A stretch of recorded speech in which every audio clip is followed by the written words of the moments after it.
Yeah.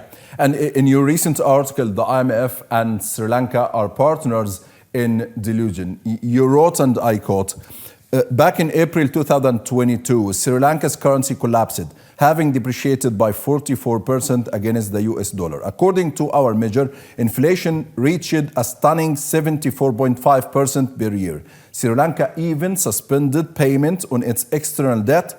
Then the IMF fire brigade arrived. So is Egypt on the same track? Do you think Egypt could face Sri Lanka's fate? Yes. The one difference is,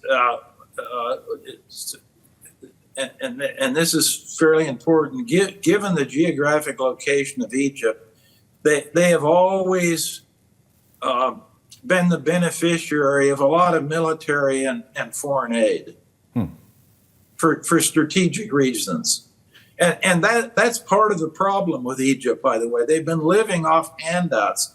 They pass the begging bowl and they get money because they're in alliances with other partners, and those partners think for some reason they need Egypt for geostrategic reasons. But what happens, the money goes to Egypt, and what pockets does it go into? You know what pockets it goes into. It goes into the political pockets and government pockets, one way or another, and does nothing more than fuel corruption and ultimately destroys Egypt.